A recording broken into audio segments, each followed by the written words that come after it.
Season's over, but it's time to take a little inventory with the Jaguars present and future. We'll do that in just a second here on Locked On Jaguars. You are Locked On Jaguars, your daily Jacksonville Jaguars podcast, part of the Locked On Podcast Network. Your team every day.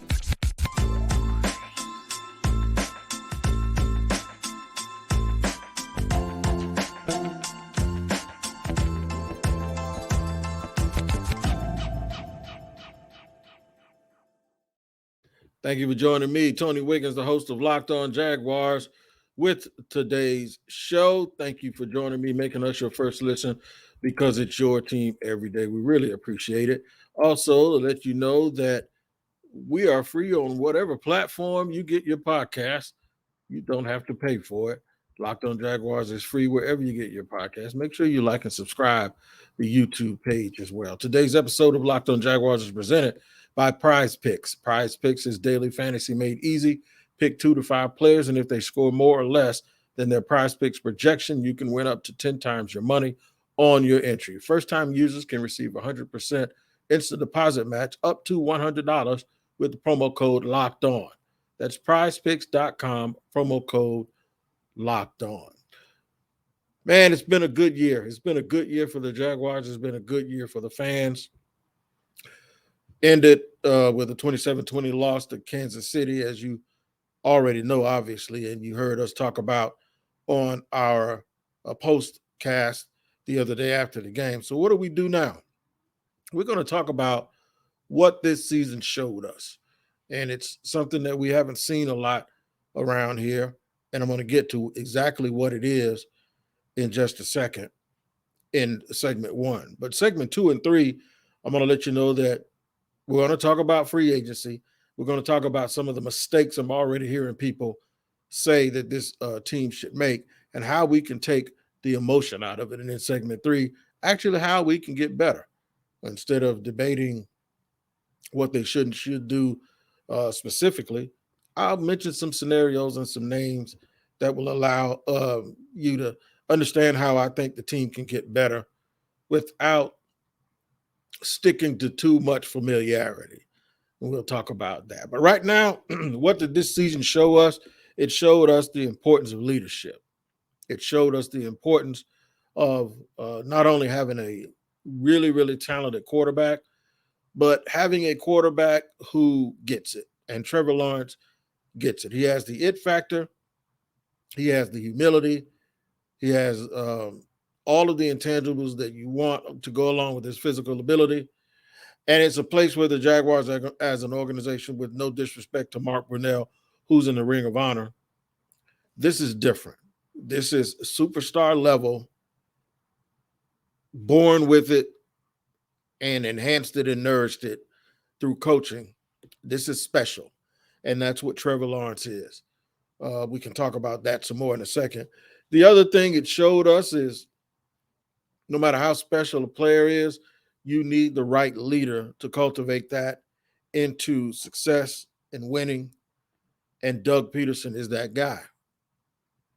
This entire team was totally different to be around from day one. And if we go back to training camp and some of the shows that we did and podcasts that we did at the time, I mentioned that. I mentioned that something feels different. It doesn't feel the same. It doesn't feel like a dog and pony show. It feels and looks like a lot of work was being put into this team. And there were various points during the season, like when they were 2-7, that everyone had the right to doubt that, including me.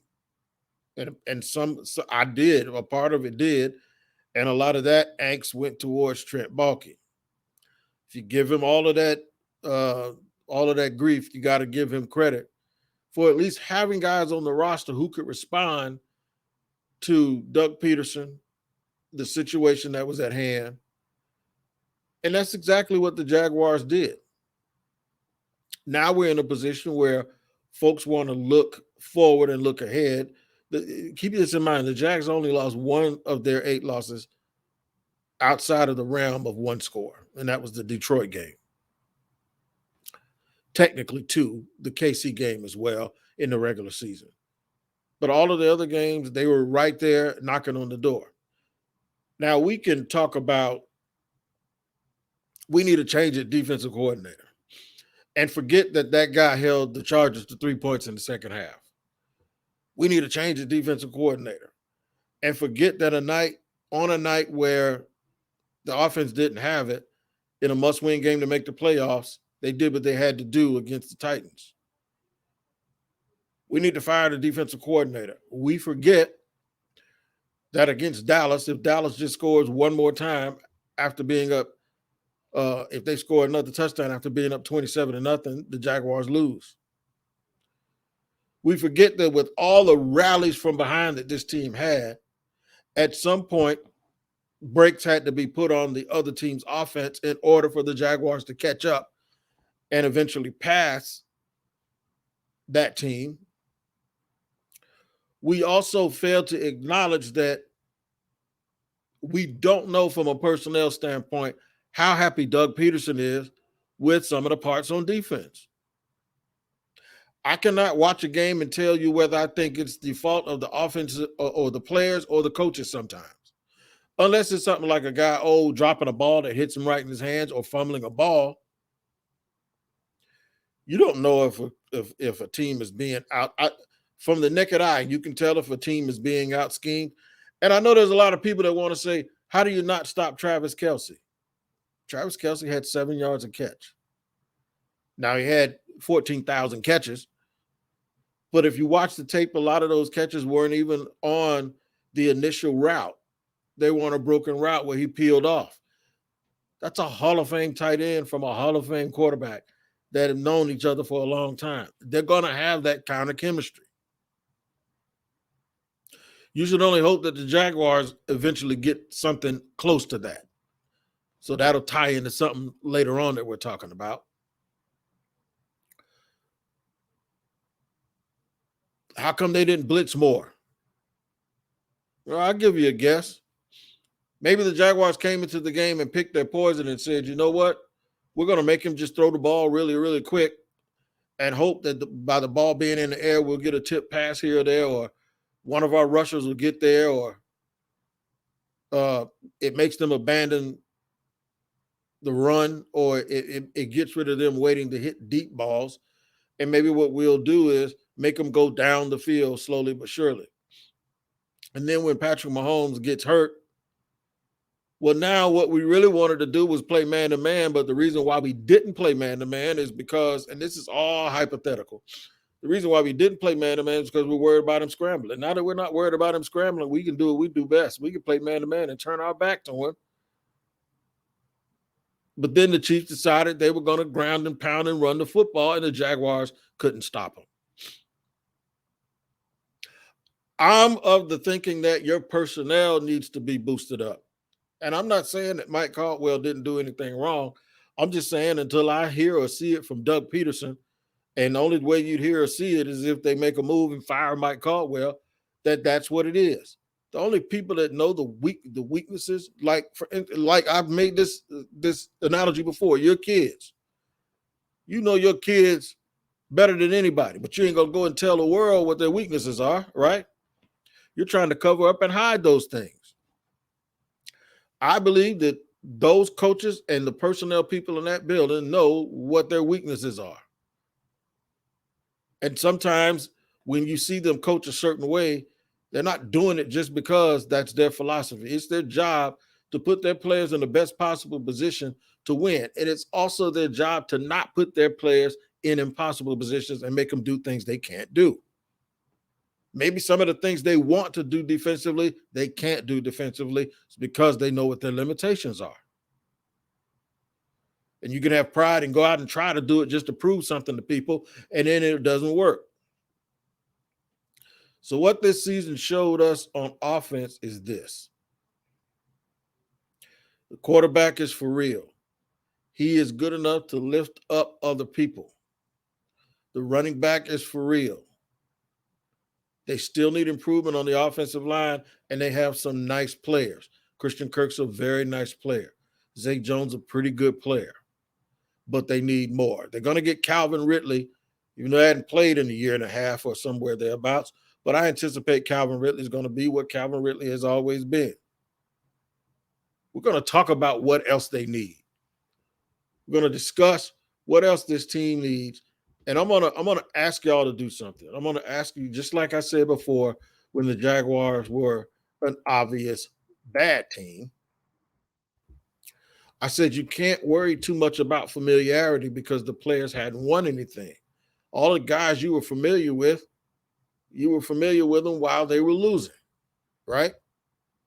Well, now I'm going to ask you to do the same thing, that even though the Jaguars did make the playoffs, I want you to understand that the Jaguars still have a ways to go.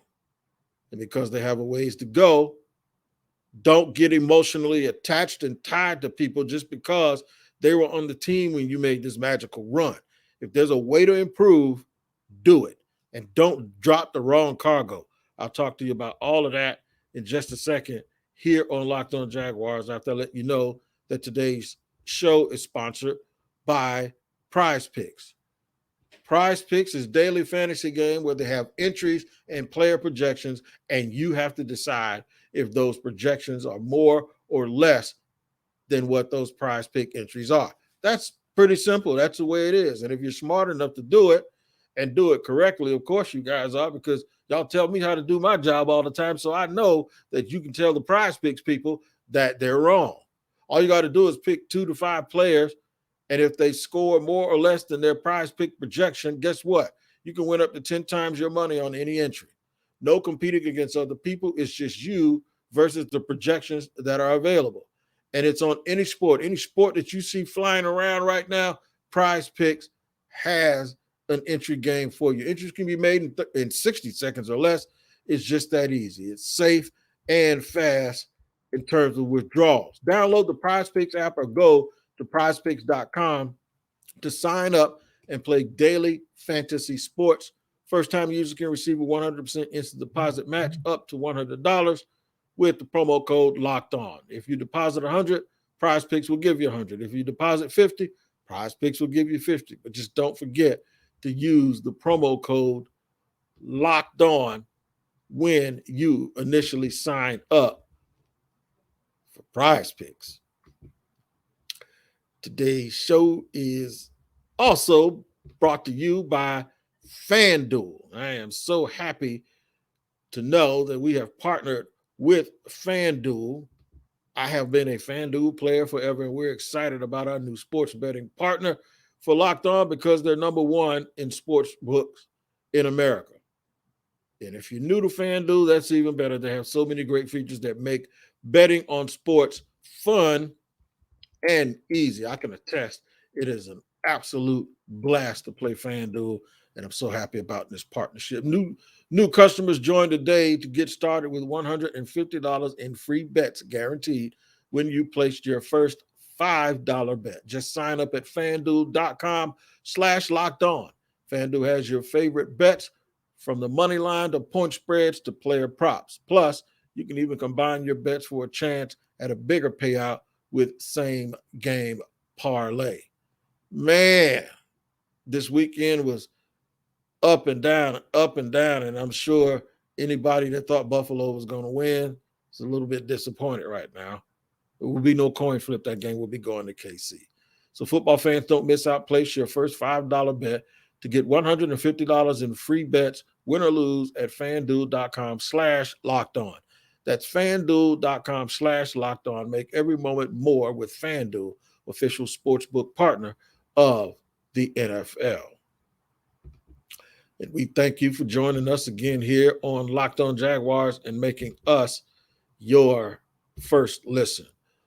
Why am I defending Mike Caldwell? Not necessarily caping up and defending Mike Caldwell. I don't know him personally. I'm not his agent. All I'm telling everyone to do is pipe down a little bit, that you might be jumping the gun, and understand that there are ways for this football team to improve. I just also can't believe that you guys think that a coaching staff or a front office that kept, first of all, any coaching move, I believe, is going to be made by Doug Peterson. But from the Jaguars, they kept Todd Wash so long And they kept Doug Marrone for so long. And they kept my friend Dave Caldwell for so long. I can't believe y'all think that after having one of the most successful seasons ever, that they actually go fire somebody. I'm blown away. I just personally don't believe, and this is where it comes back to Trent Baalke. I personally don't believe that the team is as talented defensively as some folks think they are. And here's the quandary that you have. Their salary cap status says that they should be. I want you to understand where I'm coming from. The salary cap status, where the Jags are projected to be $19 million over the cap, suggests that they should be better than they are, especially when he took the team over 2 years ago and they had the most salary cap space in the history, probably in the history of the league, right? And they had the number one pick. So there were seeds planted for this to be a quick turnaround. And then the whole Urban Meyer fiasco kind of pushed it back. So Doug Peterson, in my opinion, is really taking over in year one. That, in my opinion, makes it even more of a reason to not fire anybody, because at some point you have to get some continuity. Everyone wants to fire Mike Caldwell and hire Vic Fangio. I like Vic Fangio. Probably a better defensive coordinator than he was a head coach. But you want this team to go learn another system just that quick? I think they need to find a way to put guys in position where they're more successful. Find the right position for Trayvon, or use him in a way. Wade Phillips always said this. I'm going to just find a way to line a guy up and use him in a way where he is the best. I don't think standing him up is the best thing.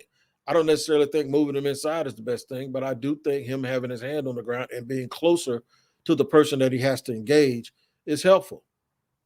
I also think that they took too long to put Darius Williams on the outside, which is where he played in LA, and that's why you signed him.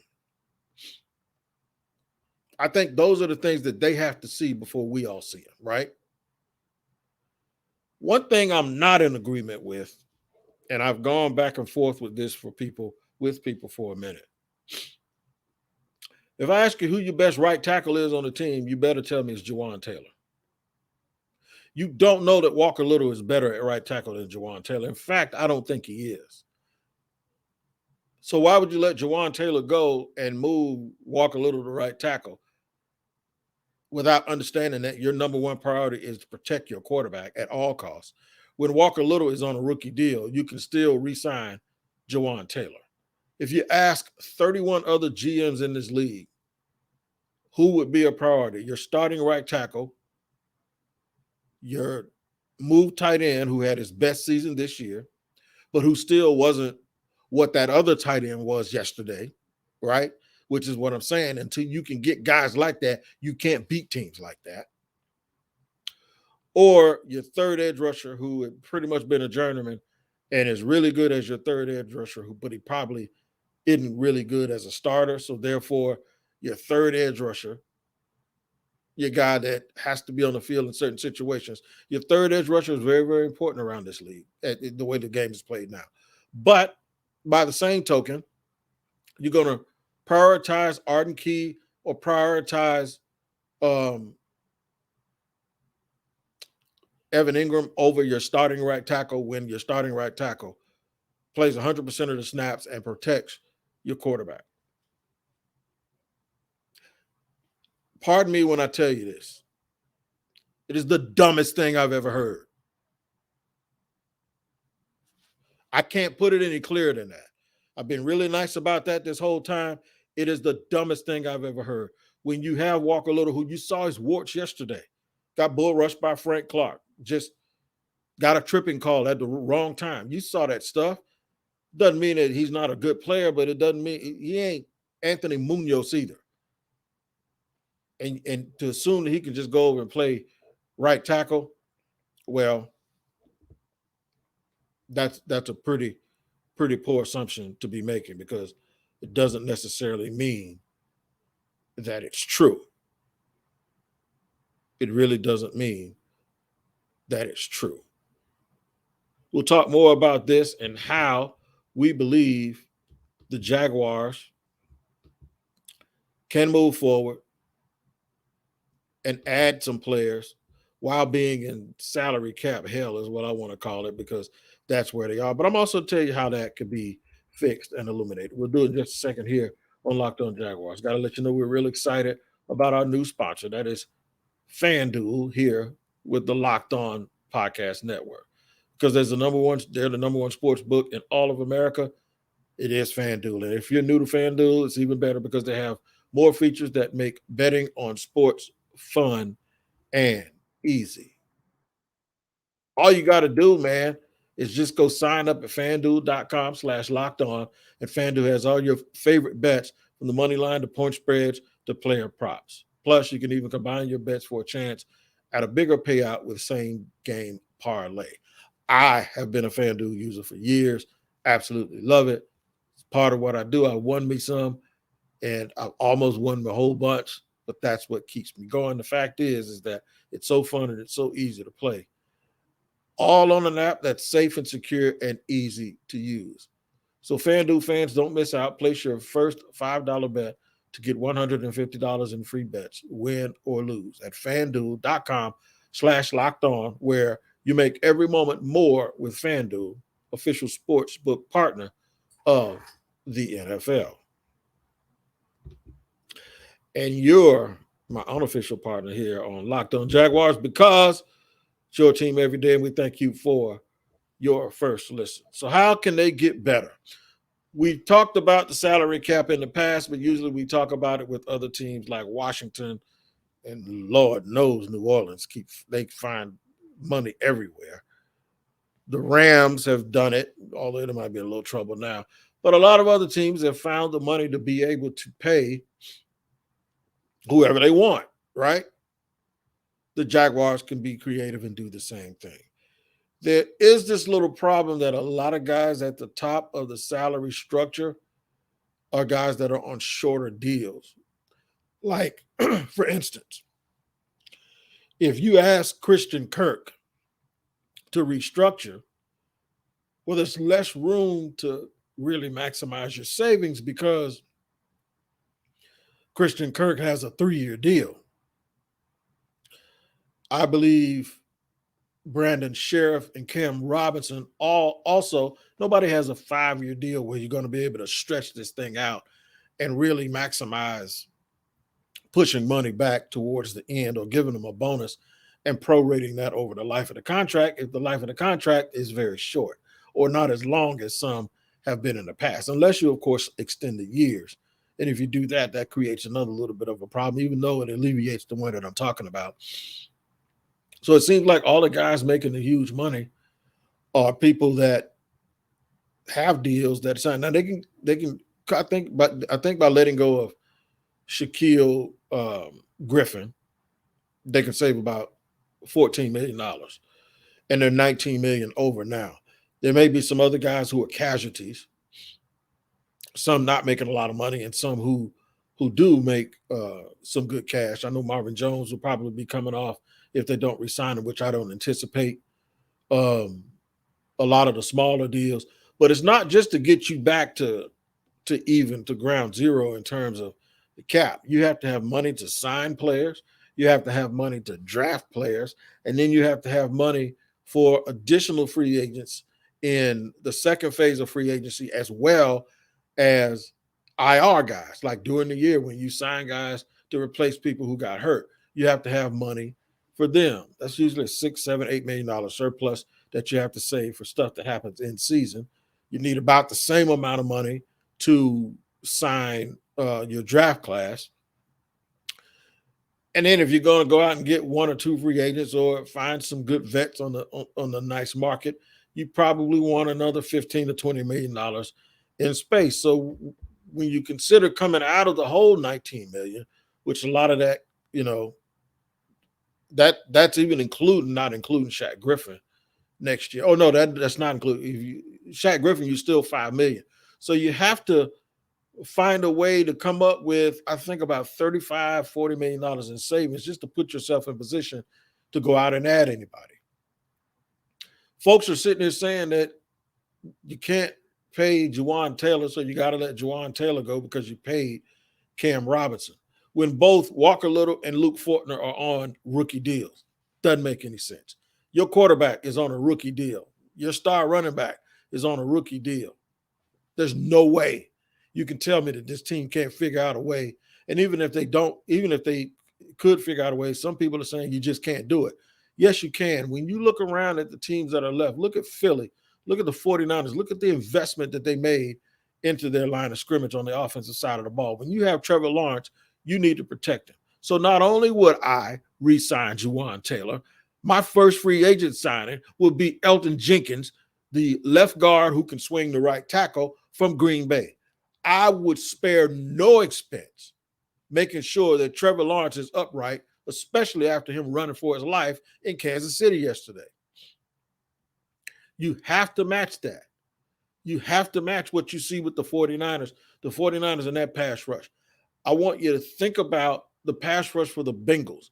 I want you to think about what it takes to win. Now that you're on the precipice of being a contender, what it takes to win and what it takes to go the step further. I would totally invest in my offensive line. You're getting Calvin Ridley in at about $10 or $11 million, right? I wouldn't pay Evan Ingram an average of $10 million a year, even though he had a career year this year. If he wants to stay here, I'd work a longer-term deal out with him where he gets more than $10 million in guaranteed money. But if I could get him for $7.5, $8 million a year over the next 4 years, sure, I'd keep him. But it wouldn't stop me from drafting another tight end as well, someone who could be more dynamic and hope that he turns out if you end up seeing a Luke Musgrave or someone like that in the second round. That's exactly what I do. But what I wouldn't do is let my right tackle go, hope that my swing tackle can play right tackle, and then have to go out and use another priority resource, whether it's a decent amount of money in free agency to sign a veteran or a high pick again to be my swing tackle. Makes absolutely no sense, especially when we're not sure that Walker Little is totally ready to start and we're not sure that he can move over to the other side and be better than the dude we're talking about letting go. Just ask anybody. 24-year-old right tackle who is a 100% snap guy or a move tight end who thrived in your system, who's not elite, or your third edge rusher, who you thinking about re-signing? It's common sense. Here's what the Jags need. Realistically, I don't think they're going to do anything with linebacker other than maybe adding some depth from a guy who can play special teams.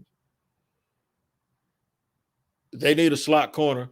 They might have to look up in the second or third round and take somebody like Garrett Williams out of Syracuse. That position needs to be filled with a draft pick. The slot corner needs to be filled with a draft pick, and they're going to have to hit on it. I like the safeties. Leave the safeties alone. They need more edge. Would I use a late first-round pick on an edge rusher? Yes, especially since Josh Allen has 1 year left on his contract. And I might even be inclined, if I got an offer for Josh Allen, to take it. Still. Where was he yesterday? So, yeah, that means B.J. Ojulari and people like that are absolutely in play. And then you look on the veteran market. You look on the veteran market over people that won't require a whole bunch of money because now the Jaguars are a destination place because people know that they're winning. You find you another Arden Key. Arden Key had a good year. He probably wants more money. If you can't re-sign Arden Key, you find another Arden Key. You find somebody else that's hungry who's willing to take $5 to $7 million to come in here and play and be a part of the team. We're going to talk more throughout this week about how to improve this team, but they have to get better. The last thing I want to say is this. They have a job, and it is incumbent that they are not emotionally tied to this, that they really look at it, and this is where the pro personnel department and the scouts come into play. This is where somebody tells them that guy is better than the guy you have. When a guy becomes a free agent, you are not obligated to keep him. If there's an improvement and the money is almost just the same, then you get somebody else. You can't stand pat and think that everybody's just going to grow up because of chemistry or because of a natural progression to get better. You have to be aggressive and try to get better. That's what the good teams do. Make sure you check out Locked On NFL and make it your second listen, because Locked On NFL will give you all the information you want from around the National Football League in its entirety, with the use of local hosts from around the Locked On NFL and Locked On Podcast Network. Like, subscribe, and make it your second listen wherever you get your podcast. We'll continue to talk about what we do with the Jaguars for the rest of the week. Doug Peterson is probably going to meet with the media here very shortly. We'll have some information from him tomorrow, and maybe he'll answer some of these questions in his press conference. But until then, you guys take care of each other. We'll see you next time here on Locked On Jaguars.